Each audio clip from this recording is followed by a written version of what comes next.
Welcome everybody to the beautiful circuit of Zandvoort here in pretty roasting hot sunshine. It's almost 30 degrees even though it's the end of the afternoon here, and we're all set for the start of the third weekend of the Prototype Cup Germany, the second season of this fantastic championship for LMP3 cars. If you love V8 engines and the roar of them, 5.6 litre Nissans power these cars along, and they have incredible high speeds of around about 160 kilometers an hour with 455 brake horsepower. There you can see the temperatures that we're describing, very hot here. You'd be pretty pleased to be in that spot of the grid on rows 2, 3 and 4 when you're in the shade of the grandstand, but that's not the case for our pole sitter Oscar Tunjo, claiming pole position in qualifying this morning in the Dakar with a time of 1 minute 31.335 seconds, but it was mighty close in the first 15-minute qualifying session of the year. He was just 79 thousandths of a second quicker than Marcus Pommer in the Racing Experience Dakar, who did a 1:31.414, so nothing between those two. And then there's a bit more time between second and third with the number 8 car of Gawler qualifying Nico Gawler, third quickest, but nearly 0.3 of a second off the pace of Oscar Tunjo with a 1 minute 31.632 second lap. And then to complete the second row of the grid, Lawrence Orr will start the Karainen Kempi Motorsport Dakar with a time of 1 minute 31.838. He was only 6 thousandths of a second behind Nico Gawler's time. So tight in the battle for third quickest in qualifying this morning. Max van der Snel will line up fifth on the grid in the Moore Motorsport by Reiter Ligier, the first of the Ligiers in qualifying. 696 for him as well, so almost matching the pace of those two ahead. And Leonard Hugenboom in his home country here, qualifying in 6th place, will start the number 78 DKR Engineering Dakar, also with a pretty rapid 1 minute 31.707. They can see the rest of the grid forming up. This then is the 5th race of the season. 12 rounds across 6 events this year. Hockenheim was the first round. Oschersleben was next up. We come to Zandvoort, and after this, remarkably, we'll already be at the halfway stage in the championship before we have visits to the Norris Ring in a few weeks' time, Assen, and then Nürburgring to round out the season. And so far, the driver that's on pole, Oscar Tunjo, and his teammate for this year, Julian Potolos, have got the championship lead. They've had 2 wins out of the 4 races so far. They've had podium finishes in the other 2 rounds as well, and they arrive here with 86 points and a 5-point lead in the championship over Marcus Pommer and Gary Hauser, who've also been on the podium in every single race so far this year. First, 2 seconds and a 3rd place for them. We just saw a few moments ago Robin Rogalski, who's going to start his DKR engineering machine with teammates Valentino Catalano. They've gone well this year with a win as well last time out at Oschersleben. And it's a bigger expanded grid that we've got here for this weekend. We're up to a record entry of 18 cars. And Freddie Hunt, a name that's familiar with fans of the Prototype Cup from last year, as he was a race winner at the Nürburgring, finished just outside the top 10 in the championship. And the British driver, for the first time this season, making an appearance in the Prototype Cup this year to add to an extended grid. Axel Jeffries, one of the other drivers coming in this weekend to contest the championship. So it's fantastic to see an expanded grid of these V8 cars about to go racing for 55 minutes with a mandatory pit stop in the race. Most of the cars are shared cars with 2 driver entries, but even if you are a single driver, you've still got to come in and make that mandatory pit stop. So far this year in qualifying, things have been pretty evenly split as well between those front 3 in the championship, with 2 pole positions this year so far going to Robin Rogalski and Valentino Catalano, albeit they're a bit further down the grid for this one. And then you have had a pole position in the first round of the championship for Oscar Tunjo and Julian Potolos, and there was a pole position in round 3, the first race at Oschersleben, for Laurence Heur and Matthias Luton. So the cars lined up on the grid. It's a 4.2 kilometre long circuit here at Zandvoort, in the dunes, right across the dunes at the back of the circuit. You can see the North Sea. There's a big long strip of sand, the beach there.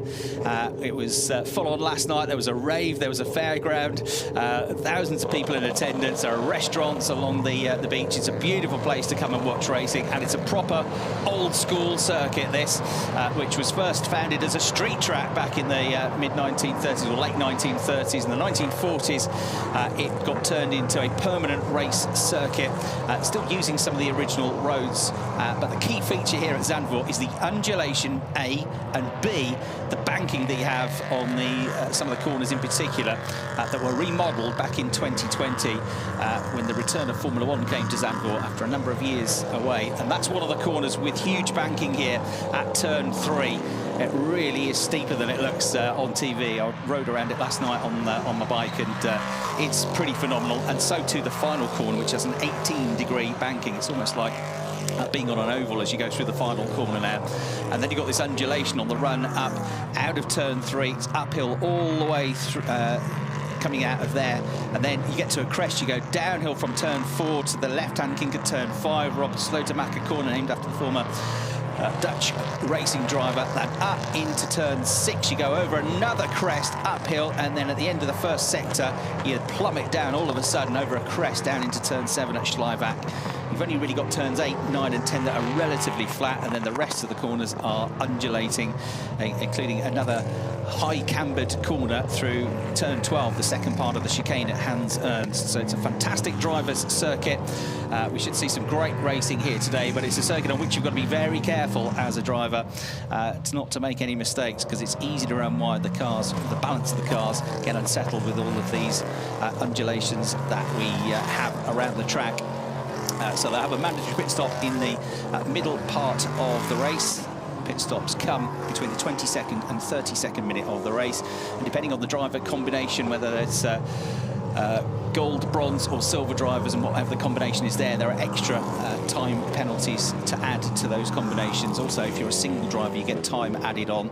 They're all run on Michelin tyres, and they have 4 sets of slick tyres that they get to run here in this weekend at Zandvoort. Right then, so the drivers and the championship leaders about to go into action here. Oscar Tunjo on pole position in the blue and white Deccan, and then Marcus Pommer, who's experienced prototype racer, but prior to that, single-seater racer as well in German and European Formula 3 racing and FIA Formula 2 racing as well. He starts second in the Racing Experience number 15 car. Nico Gola and Lawrence on the second row of the grid. The light's about to go out then. Chris Hartley here trackside to talk you through the latest battle in the Prototype Cup Germany as they make their way through and towards the start-finish line, coming through with the clock ticking down. There's going to be an extra formation lap, though. That's just come through from race control, so they're not happy with something. They're going to send them around again. So everybody's set and poised, ready to go.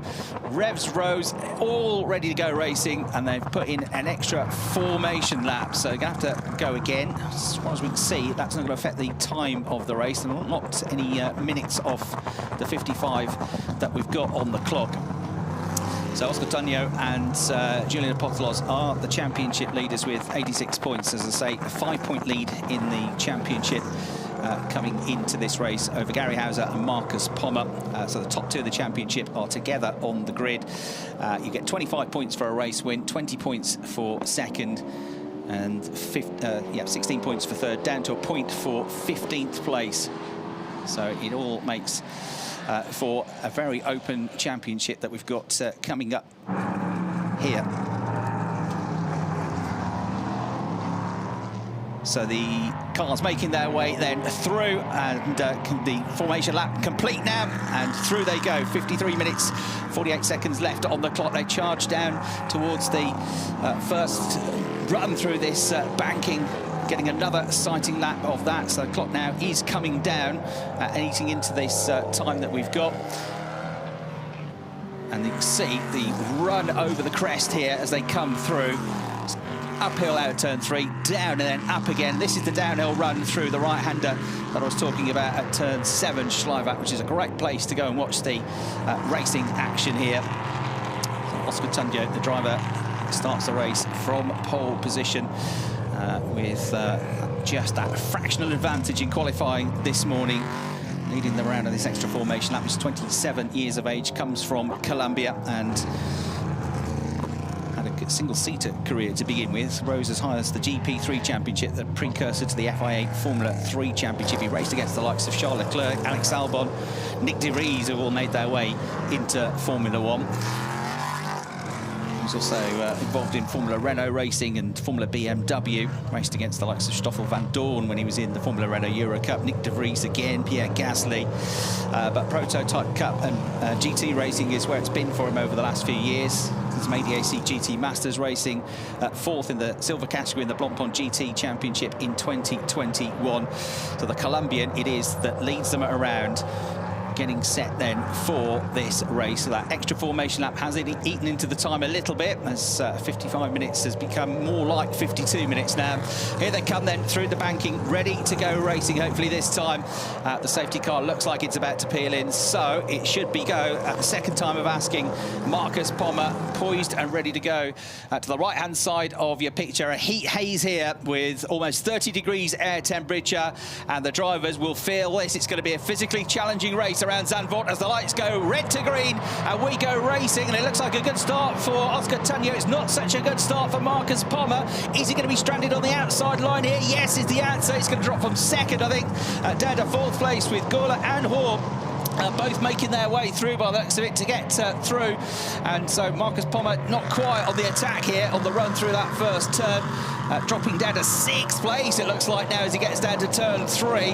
Hoore's made a good start. He's the one that's got into that second place. Gola has gone through to third. Max van der Snel and Leonard Hugenboom got through as well. Side by side action here as they go together through turns 4 up to turn 5 and 6, and then over the crest down in towards turn 7 to just about fit into the corner. It's all allowing the race leader to scarper off into the distance. Like Oscar Tanyo has got himself, I would say, at least a 1 second advantage already halfway around this first lap of the race. Everybody, though, I think has survived that first few corners for now. And just in the background there, 1 or 2 running wide. Continuing, the start is under investigation, it says as well. So they're looking at the start of the race. Doesn't say who or why. They're looking into that now. Rogalski, another driver who would expect to come through from a bit lower down the grid than normal, has had a pretty good start, gained a place or 2 in the 77 car, so he's up into, I think, 8th place now. Just gone through the shop as the cars make their way out of turn 12 into this final sector through turns 13, which is a pretty much 90-degree right-hander, and then through this bank turn at turn 14, flat out there, whipping through, and across the line they come. And Oscar Tanyo with a 1.5 second lead over Laurent Tour at the end of the first lap of the race. Is there going to be some action just behind? No, thinking about that overtaking manoeuvre, but not quite, was Marcus Pommer there. He's dropped down to 9th place. Somebody's run out wide, look, going through Tarzan, is about to rejoin, having got down the escape road there, dropping down the order. Dika Gola, 3rd at the end of the first lap. Max van der Snel in 4th. Leonard Hugenboom in 5th place. Rogalski up to 6th place. And then a good start as well for the 22 car of Hecklander, who made up a bit of time on that first lap of the race. But the absolute best first sector has just gone to Nico Gola in the number 8 car, running in 3rd place. Actually, on that first sector was 3/10 quicker than the race leader. This is a slow-mo of them coming out of Tarzan. Right, and there was the car that we saw going wide and through the gravel trap. 78 machine of Hugenboom that was 5th at the end of the first lap of the race and had a trip through the gravel trap to drop back down the order by looks of things. So safety car is coming out as well. So safety car has been deployed. The one car that didn't come through at the end of the first lap of the race was one of our new additional drivers for this weekend, the Moroccan driver, Suleiman Zanfari. So Suleiman Zanfari, the 17-year-old multiple karting champion, that might be him, and former Swedish and Italian junior karting champion, failing to make it through the end of the first lap of the race. Our fear is has had a big off there, so the medical team just checking him over, making sure he's okay. He's out of the car of his own volition, which is good to see and good news, but it looks like he's been a bit winded there. Can't see what the damage to the car might be, other than all we know he's generally okay. they'll take him for a check-up, I think. It's good to see him out of the car, but looks like he's had a fairly hefty one there, which is why the safety car has come out. And so Hugenboom, after his run through the gravel trap, down to 10th place, but Lawrence Hoare has come through, shown as the race leader behind the safety car. And yes, indeed, there he is in the orange and black machine. So Nico Gola up to second, Andersnell third, Rogalski fourth, Hecklander up to fifth, Jilkova's had a good start up to sixth, Marcus Pommer's back up to 7th place. And Oscar Tunjo has dropped all the way back to 17th position. Is the last of the runners. He led the race away off the line there, the blue and white machine. Perfect start, really. Got off the line well, got to Tarzan first. But he's been shown as tumbling down the order. These are replays from the very start of the race. In some cases, they're running 3 abreast through that first corner lap. And everybody survived that part of the lap, at least.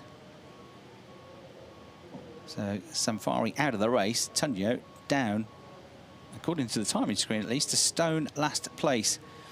Start was under investigation, start okay, so there's no further action there. So it's Lawrence Hoare that's taken the lead of the race. We'll wait to see them, but it was certainly looked like he was the first car behind the safety car. Matches up with what it says on the timing screen. And so the German driver, 26-year-old, who's the son of Oliver Dutt, who raced in GT Masters for a few years between 2009 and 2011. He's got a background in karting, then single-seaters. He only switched to LMP3 a few years ago in 2018. I suppose that's 5 years ago now. He's got lots of international race experience, and it's Lawrence Hoare that leads the race from Nico Gola. And just seeing if we can see Oscar Tunjo in the background and exactly what happened to him. So the stricken car being pulled out by the telling you how that's Tunjo's car. So it was Tunjo that we saw out of the car. And we lost him and Zanfari, who were nowhere near each other on the track. So, yeah, that's the car that was hidden behind the wall. So that's what's happened to him. So the race leader, the championship leader, with Julian Apostolos not having had the chance to get into the car, I'm afraid, out of the running already.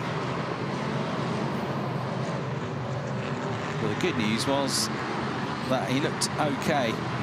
Cars on the safety car just coming up to that point now. So that was on the run out of turn 2, just before they get to that downhill drop to turn 3.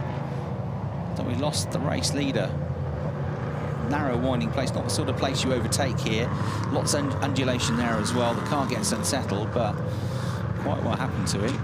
We'll see, but the car has been moved to a safer position now. So this really does open up the championship, doesn't it? It's going to be 0 points scored, I'm afraid, for the pole sitters, the points leaders, Tunjo and Apostolos, and they only had a 5-point lead over Gary Hauser and Marcus Pommer, although Marcus didn't have a great start. He was 9th, he got 1 back, then he's been given another place with Tunjo dropping out of the race. So Marcus Pommer, number 15, up to 7th place, which would yield 9 championship points, which is enough to put him ahead, or never ahead of Tunjo and Apostolos. Then you've got Rogalski and Catalano trying to come up the order as well. They're up to 4th place, so had a pretty good start. And that car qualified lower down than normal in 9th place. Although Catalano will do qualifying tomorrow. Whichever driver qualifies today, the other driver qualifies tomorrow in the shared cars. And whichever driver qualifies on each day is the one that starts that race. So Rogalski qualifying in 9th position, but the better qualifier this season has been his teammate Catalano. So expect to see them near the front of the grid tomorrow. But they've had no lower than 6th place in the races so far. Is there some barrier damage? Because we've got various machinery heading out onto the circuit now, including a truck and a digger, which is an unusual sight, and I think the race is going to be red flagged. It is. So we're going to get our red flag. So it looks like there's some damage to the barrier as well on that run through turn 2. Very quick flick through the S-bend section. Once you come out of turn 1, you go left and then right through Gerlach at turn 2. And that's where the incident has happened. So an interruption in the race. The clock stops with 43 minutes and 51 seconds left on the clock. I have to say it's been that kind of weekend in terms of red flags. We've had in almost every race so far and almost every qualifying session so far over the last 2 days here at Zandvoort. There's been a red flag. And right, and get more of a sight of the Oscar Tunjo car now, and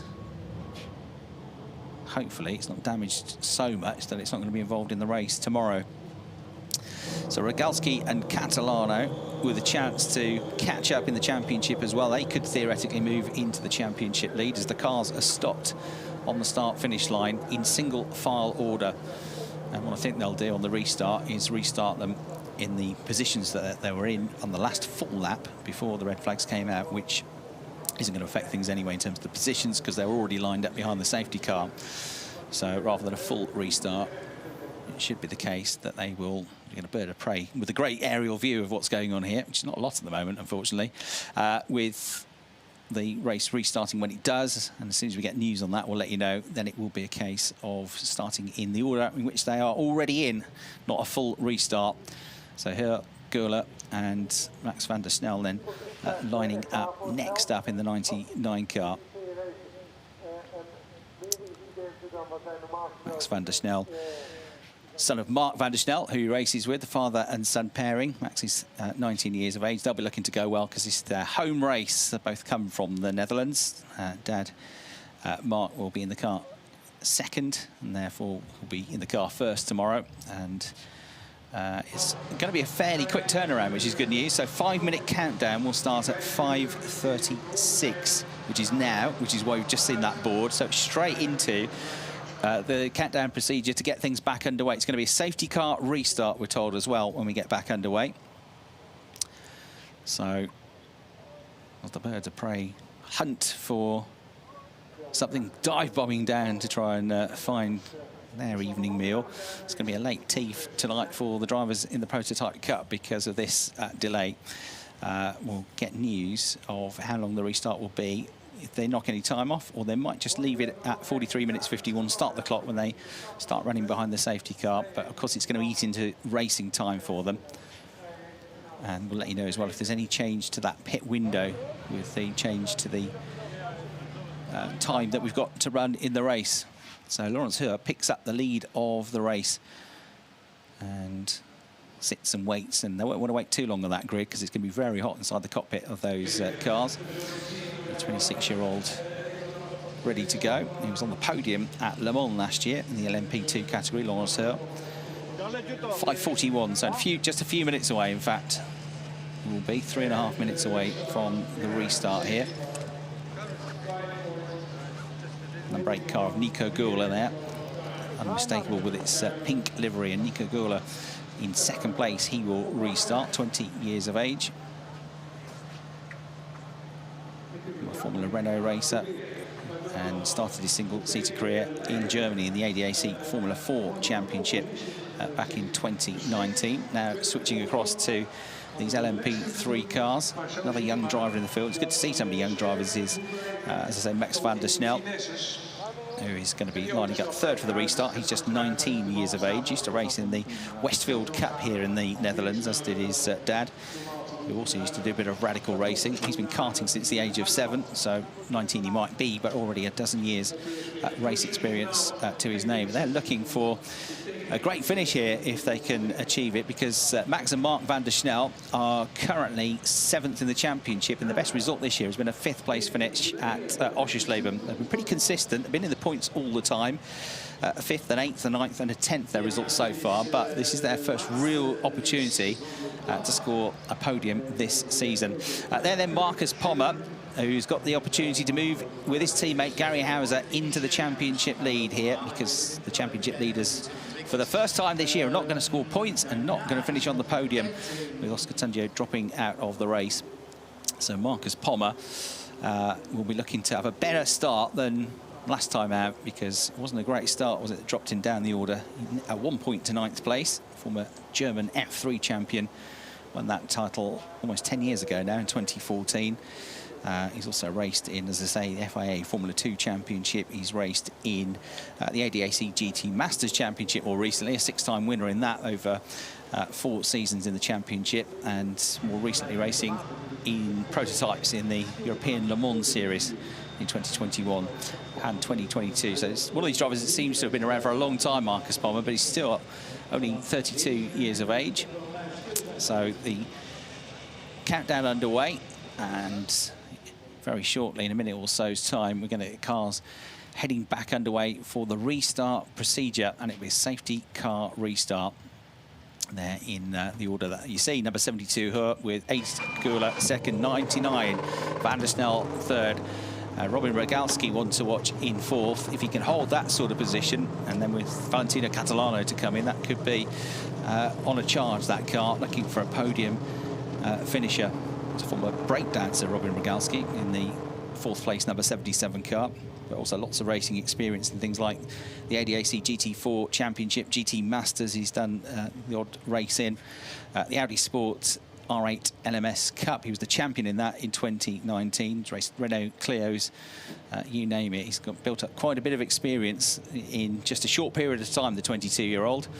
Behind him, starting 5th on the grid, is going to be Max Henklander, and he's another driver that's built up quite a bit of experience in GTs, 33 years of age, German driver, podium finisher in the GT Masters Championship. Last year was his first year driving LMP3 cars.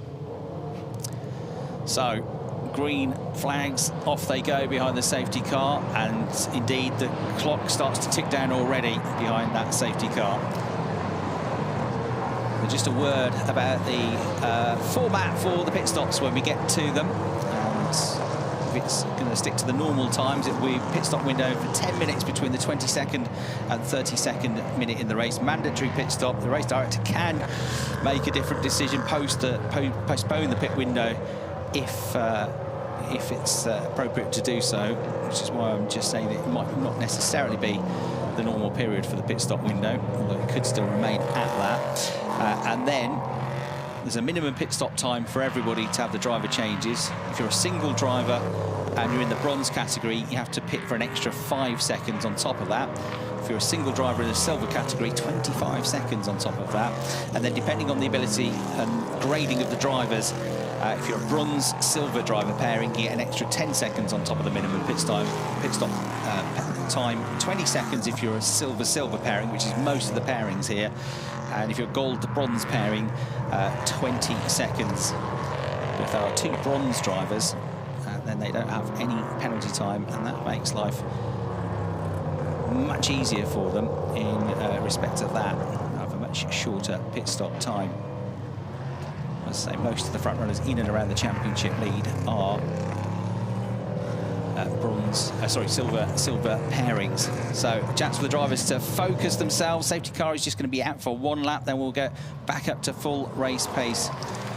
Lawrence leading them back into the charge when we get to that point, looking for his and Matthias Luton's first race win of the year. They're a gold-bronze pairing. Who is the more experienced driver with gold rating and bronze for Matthias Luton. There's no platinum drivers allowed in, and things are very evenly matched. The safety car is starting to edge away from them already on that run down to turn 13, and you can see backing them all up now is Lawrence in the number 72 machine, looking to pull the trigger when he gets to turn 14. So Nico Gurla is going to have to sit tight and try and find a way through, perhaps at turn 1 if he can spring it, but he can't go until the leader goes. He can't hit the accelerator until the leader hits the accelerator, and nobody can overtake until they get to the start-finish line. So it's going to be Lawrence from 4th on the grid that gets the restart underway as he charges in the Korainen Kempi Motorsport number 72 car into Tarzan. Going with him but not close enough to attack is Nico Gurla in the number 8 BWC Muka Motorsport car from 3rd on the grid. Both of them progressing up the order, helped out by the fact that Marcus Palmer didn't get a great start on lap 1. Oscar Tanyo is one of the 2 drivers that didn't make it through in the early stages, and it was Oscar Tanyo, the championship leader, that dropped out of the race and gone off the road between turns 2 and 3. that brought about the red flag. So we're back underway, 40 minutes, 30 seconds or so left on the clock. And this is the charge then down through turn 7 and down into what's a pretty tricky braking zone at turn 8. There's a couple of hard braking zones where the back end dances around a bit. The other one is Tarzan at turn 1, which is a very bumpy entry, I'm told, on the way into that turn. To the left-hander at turn 10, it's all about trying to get the acceleration out of that down this back straight. And a replay of contact there. Unusual position. One got away with it, the other one didn't. Did he rescue it? Oh, no, he didn't, I'm afraid. And into the barriers, he went side on, and damage that would probably be to the left side of that car. But it's the number 24 machine of Freddie Hunt, isn't it, which had that coming together and was sent briefly into the barriers. But I'm afraid Freddie might be retiring. His dad, James Hunt, sadly passed away 30 years ago now. The 1976 Formula 1 world champion, was a race winner here at Zandvoort back in 1975. The only race victory for the Hesketh Formula 1 team. So Freddie, as I say, was a race winner in this championship last year, but really annoying return to the championship for him in his first outing of 2023, because he's out of the running after that contact. And our latest retirement in the race. So Lawrence leading the way by around about a second and a half. But forget about it, because the safety car is going to come back out and bunch them all up again. We've got more drivers and cars under investigation, this time for the safety car restart. One is going to be the number 22 car, Max Hecklander, which is in 6th place, and the other one is the car that's just ahead of him, the number 5 car, Jill Cover. They're both under investigation for the safety car restart. Gabriella Jilkova, she is in a pretty good race so far, the 28-year-old. Front runner in the ADAC GT4 Championship last year from the Czech Republic. And she got ahead of Max Hecklander on that first lap restart as well. So up to 5th place for Jilkova in the number 5 car. Hecklander down to 6th. Marcus Pommer still only there in 7th place.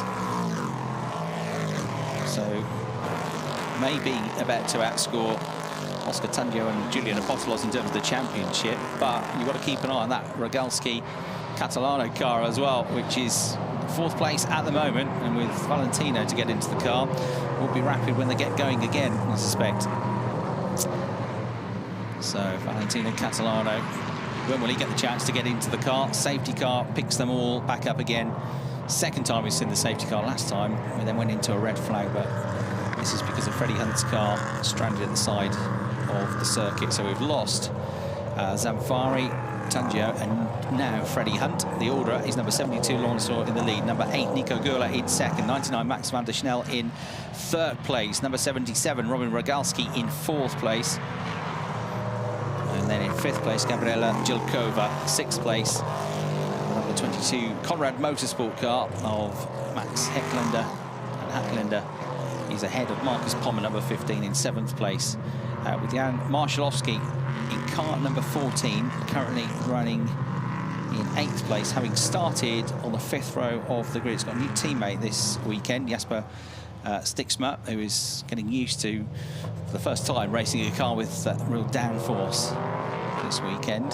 So Freddie Hunt's car has been towed away there on that run towards turn 8, where the cars are coming through under safety car conditions. Getting towards the point where that pit window is going to be opening up as well, so that could be pretty frenetic.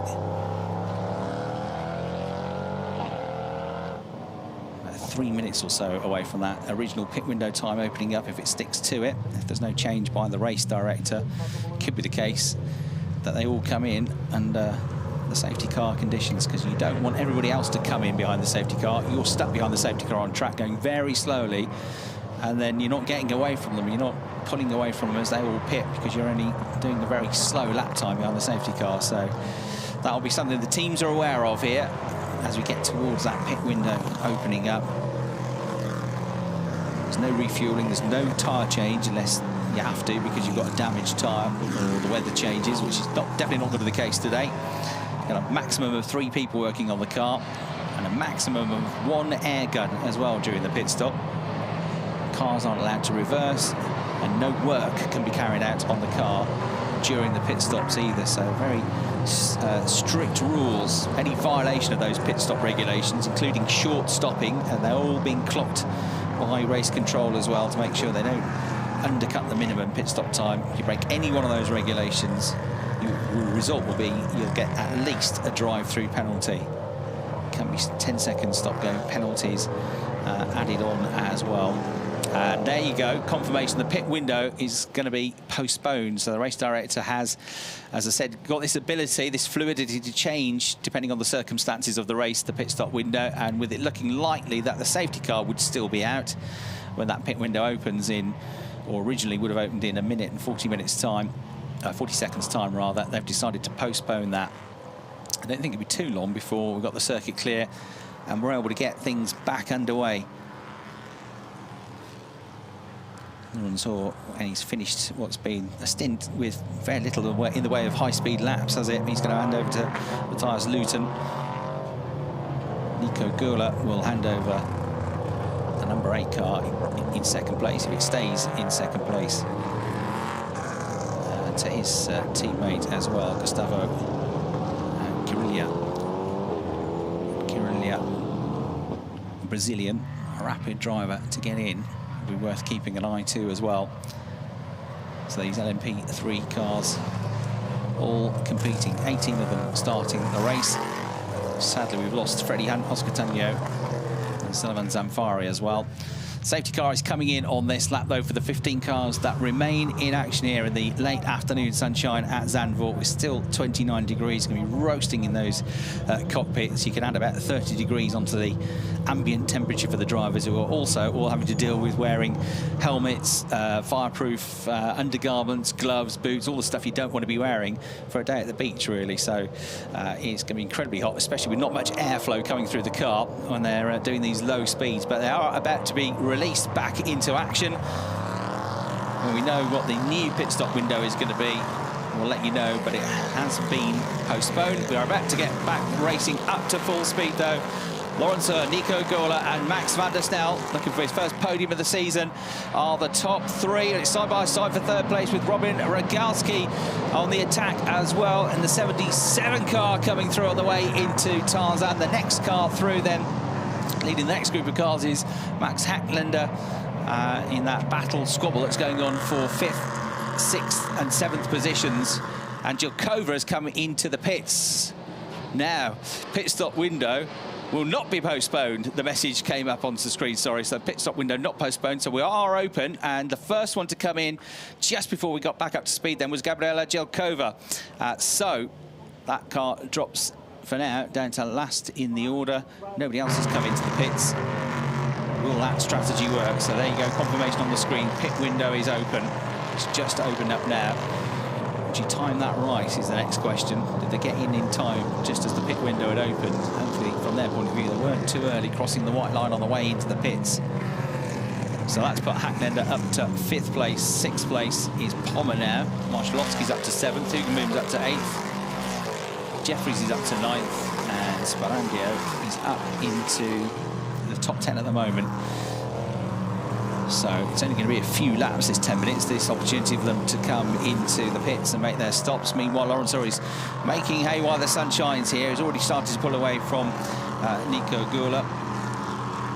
Conrad Carr and Max Hacklander still got a queue of cars behind him, including Marcus Pommer, driver second in the championship. None of the front runners elected to come in. There is one in the background that's come in, though, I think from 4th, 5th place. Let's have a look. Just coming into the pit lane now. Yeah, it's Robin Rogalski from that, 4th place that comes into the pits. Going on the attack, trying to find a way past Max van der Snel on their restart. But coming in now as well is the number 3 car of Steiner. So Steiner's come in also to make a stop. Dino Steiner handing over to Konstantin Scholl, the Austrian driver.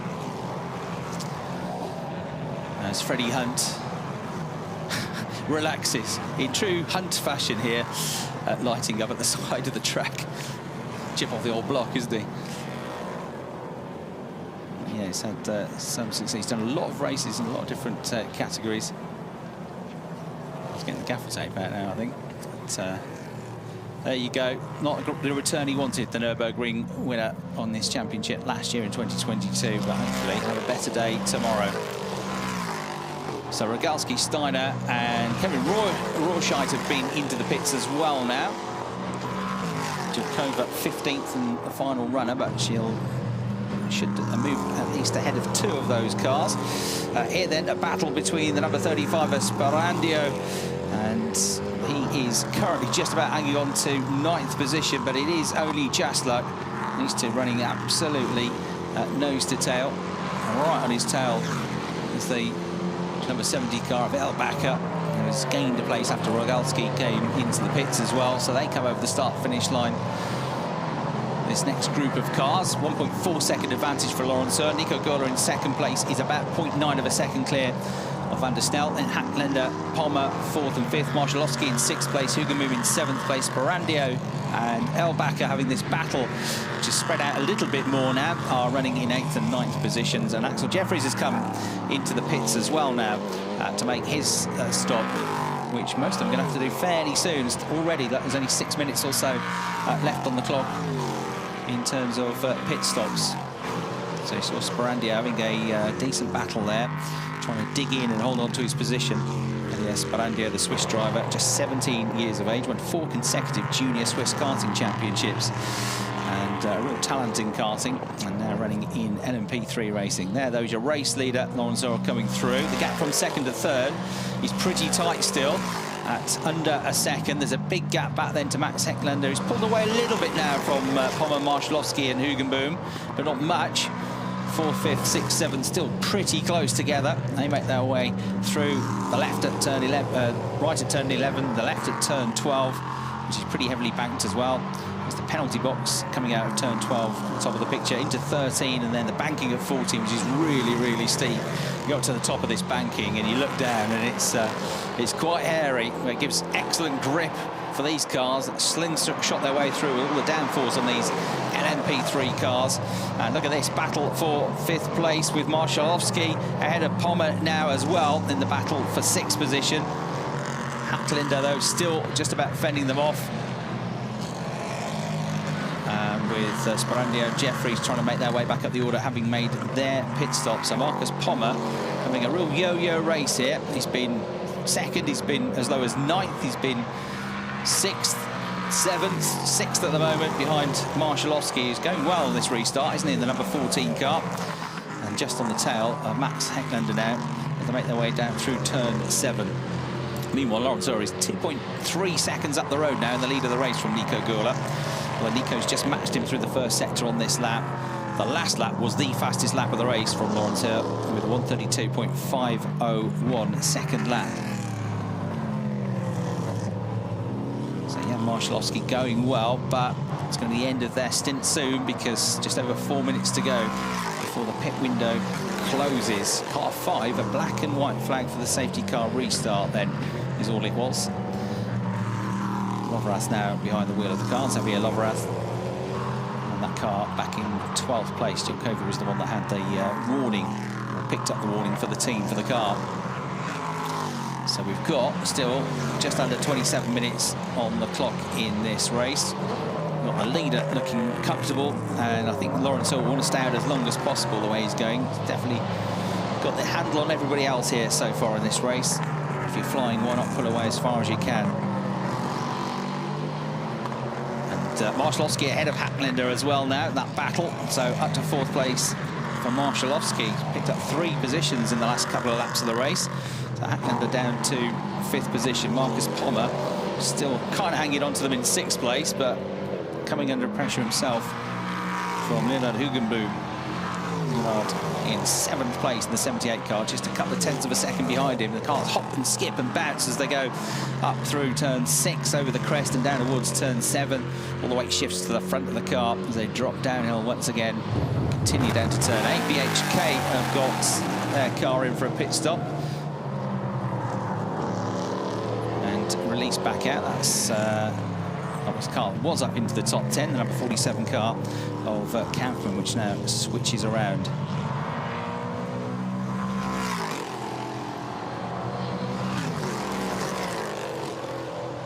Robert Doyle will take over that car. Here is the gap battle, which has changed to the tune of about 0.2 of a second.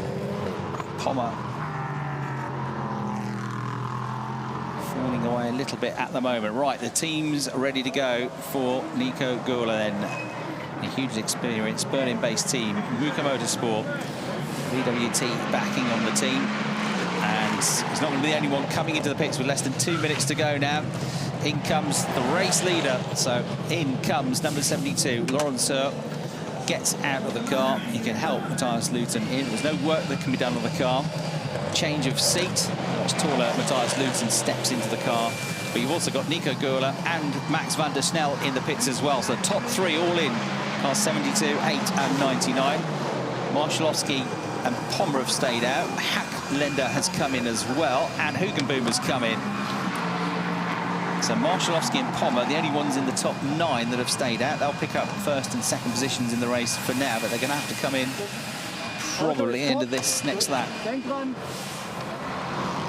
this is a replay of a ragged run over the curbs here. Oof. That was fairly hairy, scary stuff for Max van der Snel. Just about caught it and got away with it, and then it was a bit tight coming into the pits to find his box for Laurent Seurre, trying to avoid running over one of the mechanics from Muka Motorsport. Nico Gula came in just behind.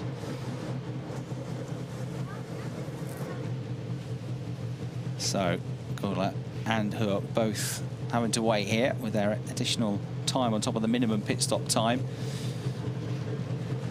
Max and Mark van der Snel. Mark now getting into the car. Laurent Seurre replaced by Matthias Luton, and Nico Gula is replaced by Gustavo Kiriak. Right, firing up the engines simultaneously. They go, both silver pairings, those two, and it's as you were, really, nose to tail with the 72 car getting out just ahead of the 8 car. And now Marszalowski and Pommer do come in as well. So they come in right at the end of the pit window with less than 10 seconds to go. So this is the battle for the lead of the race once it all sorts itself out, or at least it should be. With Luton and Kiriak now nose to tail, building up speed. And Mark van der Snel still in the pit stops, in the pits in the 99 car. Marszalowski and Pommer in as well. Just hand over to their respective teammates. We've got how long left? 22 3/4 minutes left on the clock. So this battle going on here, raging on as Kiriak trying to fend off the car. It's breathing down his neck at the moment as they make their way as well. It's the number 5 car which has already made its pit stop of Xavier Loverath, which is pushing on just behind. He's up to speed already, having been in the car for a lap or two, and looks up the inside and drawing alongside. This is the battle for second place as it will become, and Loverath is almost there, almost alongside as they go over the crest, drop down towards the chicane. He's on the outside, but we'll have the inside for the left-hand part. Will he get through? He's almost on the curbs. There's a back marker as well, which is making life even more complicated. He still can't find a way past Kiriak. So Kiriak holds on to the position. Again, looking at the inside is Loverath to try and come through. And all of this allowing Matthias Luton to get further and further away. What will become now, as they cross the line, the lead of the race, re-establishing themselves as the race leaders. That should be the case anyway. The Stixman car is the last to pit. That's coming out, and a drive-through penalty is coming to the car of Hugenboom for causing an accident. Pedro Perino taking over the wheel of the car now. Look at this. Xavier Loverath trying to high line here around the banking at turn 3 to get on the throttle as they come up to another car here, absolutely together as they go downhill now. Swoop through the left-hander at turn 4, climb through turn 5 and up to turn 6 over the crest. No way through here. This is terrific driving, terrific defending here from Kiriak in the number 8 car, who's just about keeping Xavier Loverath behind him for now. 4th and 5th they came through, but it's going to become the battle for a podium position here. Gary Hauser has taken over from Marcus Pommer as well now. So the other championship front runners again absolutely side by side. He gets alongside, he almost gets his nose in front of the number 8 car of Kvyat. He's able to just about fend him off, and that looks like a recovering spin from the number 2 car of Danny Sufi. Yeah, the American looks like he's had a moment, I'm afraid. And this is a replay of, was it on his own? Yes, it was, I'm afraid, all on his own. It's losing the back of the car. It looks like it's coming out of turn 9 midway through the lap, but no harm done other than all of the time lost in the race. The leaders though have made their way over the start finish line, and here we go around the outside. Xavier Lovras trying to get through. Stixmer has come out in the lead of the race after the pit stops at the moment in the 14 car, but the gap is coming down. We're not seeing that car, but it is number 14 that leads from Matthias Luton, the 72 car. That gap is coming down all the time. This is the battle for the final spot on the podium as it stands, with Kvyat just fending off Lovras here, and Lovras trying something on almost every corner. Couldn't be any closer. Almost swapping paintwork, these two. Xavier Lovras in the number 5 car. Tremendous driving, but also tremendous defending here in the number 8 car to hold on to that position from Gustavo Kvyat. Terrific battle, and it's just spread out a little bit now, and I mean a little bit because they're still almost together as they make their way through the right at turn 9, up towards the left at turn 10. Here he comes again, nibbling up the inside. Xavier Lovras still can't quite find a way through. They're just running through your shot then in first sight, really, of the number 14 car of Jasper Stixmer. Jan Marszalowski drove that car. Stixmer's having his debut and finds himself in the lead of the race. And again, trying to come around the outside and then get the inside, and 2 wheels on the curb is here for Lovras. And it's the second time he's tried that move. He's trying to go around the outside at turn 11, the right-hander. That leads directly into that banked, dropped corner at the second part of the chicane at turn 12. Trying to get the inside line for that one, but can't quite get close enough and far enough alongside, and has to keep putting a wheel through the gravel and backing off out of the manoeuvre as well. So Kvyat just doing a perfect job here of defending that position. Then you've got Gary Hauser trying to fend off Valentino Catalano behind as well for 5th and 6th positions. So we got Stixmer going really well actually at the head of the field. He's pulled away on that last lap from Luton. The gap's grown to 1.6 seconds. 14 car leads, the 72 car in second. Kvyat and Lovras have had this tremendous battle for 3rd place. Gary Hauser is going to have his hands full of the Valentino Catalano car shortly. Catalano had a stunning lap in qualifying at Oschersleben to get pole position on day 1 there. And then they got a race victory on Sunday last time out at Oschersleben. 3 podium finishes now and that race win. They could also move ahead of Apostolos and Tunjo in terms of the championship and find themselves either 1st or 2nd in the championship, depending what happens to Hauser and Pommer. These are 2nd and 3rd in the championship, and look at this, all on the grass here as they go side by side. 2 wheels on the grass for Kvyat as he comes storming through. Total bravery there to get through along the car, to manage to keep Lovras behind him as well. And that was utter commitment as he came through. The 47 machine of Kampmann trying his best to stay out of the way as well. But Luton, I think, coming unstuck, dropping down the order as the safety car is deployed again and has dropped behind the pair of them to 4th place on the road now. Had he had an error just before that, which dropped him into the clutches because he was quite a way ahead. Car 2 is under investigation for pit stop infringement now as well, which is the Danny Sufi car, and he had a replay. It was coming through. He got stuck behind the back marker. That then onto the grass went Kvyat, and with loss of momentum, Luton, the 72 car, then came unstuck and lost another place at the chicane.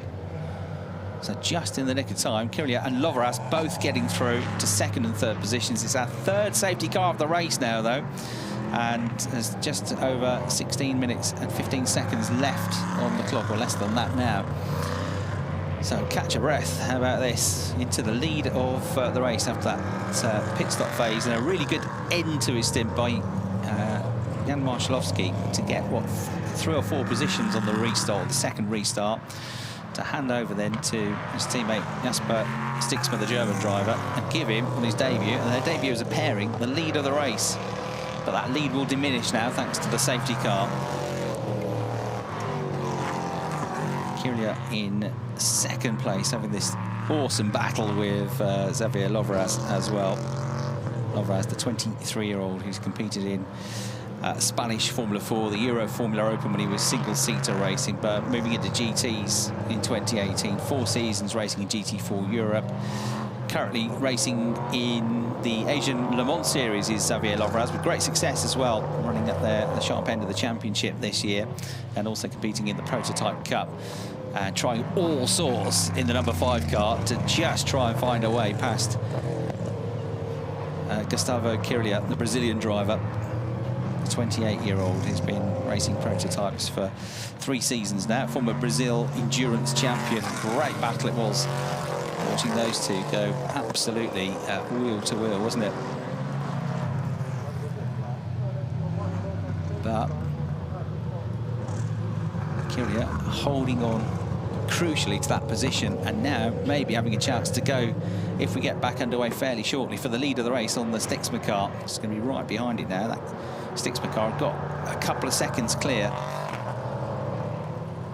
but Gustavo Kyria in the Muka Motorsport car will have designs on trying to get the lead of the race away from Stixma when we get back going again.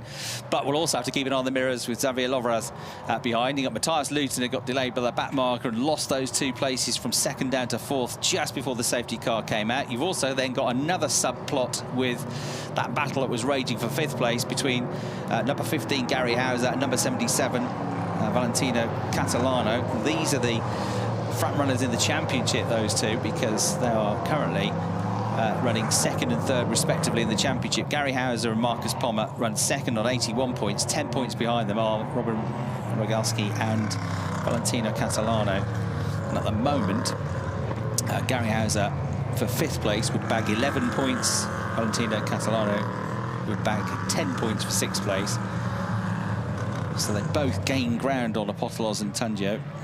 And with 5th place, 11 points, Hauser and Pommer would move up to 92. They'd move into the championship lead. Rogalski and Catalano, if they stay where they are, in 6th place, 10 points, 81 points, would draw level with Hauser and Pommer, but would have less in the way of 2nd place finishes. Same race wins, but 1 less 2nd place finish. So if it stays like this, I reckon it'll be the championship lead. Sorry, the championship lead for Hauser and Pommer. They'll move on to 92 points. Rogalski and Catalano will move on to 81. Yeah, they'll stay 3rd behind Apostolos and Tunjo on 86. So it will be a new championship lead for Hauser and Pommer. Even though, if it stays like this, it's going to be their worst result of the season so far. 4th place, not been off the podium. Sorry, 5th place, not been off the podium yet, those two. 2 wins, a 2nd. Sorry, 2 seconds and a 3rd for Gary Hauser and Marcus Pommer. Jan Marszalowski and his new teammate will be looking good. He raced with Marko Kacic, the Canadian driver, to a couple of 8th place finishes and a couple of 11th place finishes so far this season. And the race is, I'm afraid, going to be red flagged after all of that, and will not be resumed, we're told, because we are heading closer and closer towards the curfew, and there's still a GT4 qualifying session to come after this. The curfew here at Zandvoort is 7 o'clock, so I'm afraid a very bitty race that, with 3 safety car interruptions, 1 red flag, then a permanent red flag, and no worries at all, though, for the race victors, because with their first win this season for Jan Marszalowski, and on his debut, his new teammate are going to get the victory. So there'll be joy when he gets back into the pits for the driver, who's actually doing a really good job, wasn't he? Quick driver, and new to these cars. But Stixma is going to be a winner first time out. Jasper Stixma. And great success for them. Full house of points. And 2nd place it's going to be for Kyria. And Lovras 3rd place.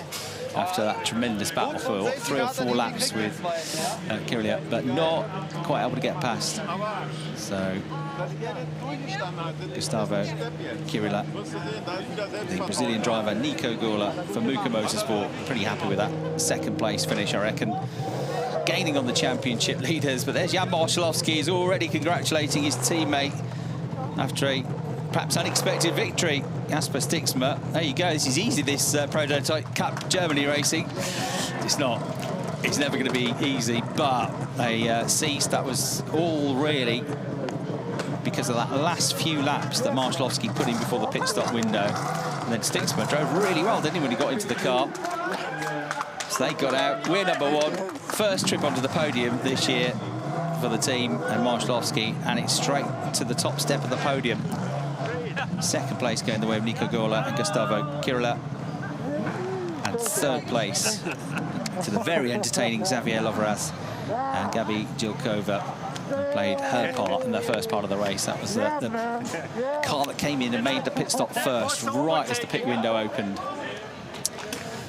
Well, Lovras was great entertainment, wasn't he? There he is, giving a hug to teammates, Gabriel Jilkova. And he can be very proud of his efforts, because it wasn't for the want of trying that he wasn't able to get through on the #8 car, but in the end, a podium it will be, and I'll be pretty pleased with that podium result as well, I would expect. And drivers, Xavier Lovras didn't compete in the first weekend at Hockenheim. 6th place finish for him and Jilkova at Oschersleben, and now their 2nd weekend together, they've got their first podium of the season as well. So an unusual set of results. Started really with the loss of Oscar Tunjo, who was 2nd retiree fairly early in the race, having a lap or so. And we lost the championship leaders, their first DNF of the year, their first non-podium finish of the year as well. So the podium celebrations will come up.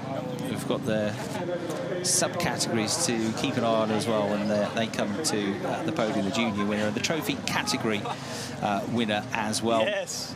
Yes, champions. Yes. And you can hear the celebrations and cheers in the background as well. Yes, they're champions. The trophy category is for the bronze level drivers, and the junior championship for the younger drivers in the field. Posing then, we are the champions, we've got the victory. What a start to the weekend. A race interrupted by safety cars and red flags, but none of that will worry race winners. A pit stop infringement, by the way, has been reported to the stewards for the number 22 car.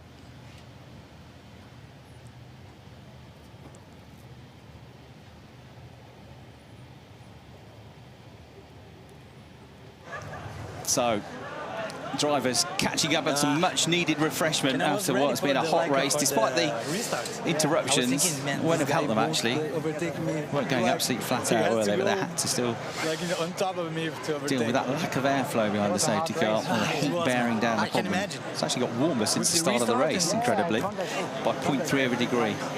Really? The car was with you, was blocking you in turn 10 when you were braking. So there to the right is Gustav Kirill and Nico Gola discussing their race from their various perspectives. Nico Gola having had a stop-start first part of the race, really, with that interruption. More to the front, and then it was okay. That was a moment in turn 2, turn 3. And Kirill, I think, probably spending a lot of time talking about that battle he had with Xavier Lovras. So there, confirmation after 19 interrupted race laps of the results of race 1 here at Zandvoort, with Marszalowski and Stixma as the race winners by 2.7 seconds from Nico Gola and his teammate, you just heard from there, Gustavo Kirill, the Brazilian driver. Third place going to Xavier Lovras and Gabriel Jilkova, their first podium of the season as well. And a disappointing fourth place in the end for Matthias Luthen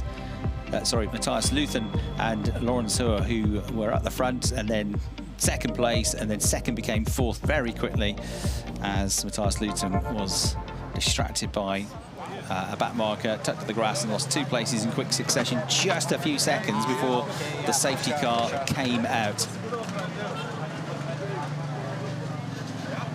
So the drivers now awaiting the podium presentation. They've got another qualifying session, another race to come. Remember, whoever qualified today is the other driver that qualifies tomorrow. Other than the single driver entries, that is the case. And whoever qualifies tomorrow starts the race. It'll be the other way around. Hopefully we'll have less interruptions to the racing. But the highlight of that was definitely that battle for second place. Xavier Lovras was the real entertainer in that race. So the top 3 cars have been brought into the Parc Fermé area, and it'll be up on the top of the garages where the podium beckons and the champagne spray beckons for our top 3, our trophy winner and our junior category as well. And you know, in the end, pit stop ended up being not delayed, and that might just have been the key factor there, because that quick thinking from the JVO Racing team to get Gabriel Jelkova in and handing over to Xavier Lovras pretty early on might just have got them that first podium finish of the season, their second weekend together as a driver pairing.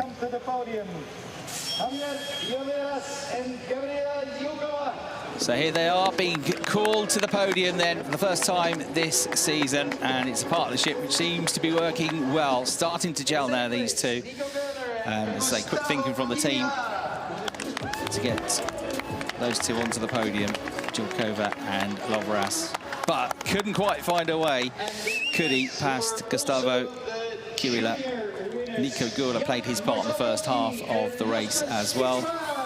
But it is going to be victory here at Zandvoort for Jan Marszalowski and Jasper Stixmer on his debut in the Prototype Cup Germany after a pit stop towards the end of the window helped them into first place. As we get the rest of our podium finishers up then, trophy category winner, team winning representative makes his way up onto the podium as well. So here they are, applauded up. The national anthem for the race winners will come up soon. Information that the 22 car of Hacklinder and Van Goltzen gets a 30-second time penalty as we get the German national anthem.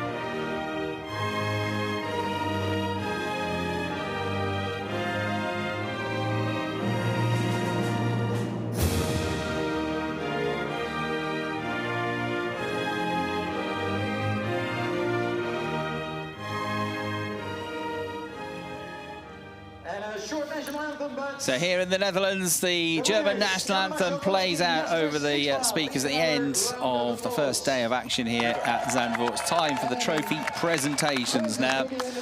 And first to receive their trophies, our race winners, Jan Marszalowski and Jasper Stixmer.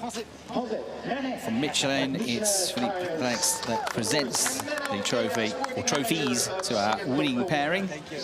And again, we've got the trophies from Menno Vida, who is involved in running the circuit here at Zandvoort, behind the scenes and putting these events together. On the first, all right. Juniors is, the middle top step of the podium. A bit of confusion on trophies. There we go. There are the winners' trophies now being presented. That's the real deal. Number 1 on the trophies, and Marszalowski and Stixmer absolutely delighted with that. Our winning team, they're very pleased with their efforts as well. The MRS GT Racing team, our winning team here, they get some silverware as well. Going off the podium a bit too soon there, because we've still got the photos to come. Trying to get dry, or stay dry, Gabriela Jelkova and Xavier Lovras, but be beckoned back onto the podium. Don't run yet. I know you might get wet for champagne, but we need a photo of everybody up on the podium first, which is now the case. And everyone that doesn't want champagne, get off the podium. They run. But still sharing, or trying to share everybody else with champagne, with Xavier Lovras there, but he did a pretty bad job of that and managed, I think, to miss everybody. So the Sports Prototype Cup race there was, I say, a rather truncated and interrupted race, but there'll be more to come tomorrow, and hopefully another that lively race with the championship having changed hands. So that's it from Zandvoort for day 1. Race 2 coming up, local time tomorrow at 3:10. We'll be on air 5 minutes before that to talk you through all the action for race 2 here at Zandvoort. But for now, we'll leave you with highlights from the first race of the weekend here in Holland. And an unusual end to the race. The red flag coming out and the victory going the way for the first time this season to Jan Marszalowski and Jasper Stiksma. Lots of action along the way, lots of dramas and 1 or 2 retirements along the way as well. Hard work from the teams in the pit stops to make things happen. But in the end, we got there and that first race completed. Hope you've enjoyed that coverage of this first race of the weekend for the Prototype Cup Germany. See you again tomorrow for race 2.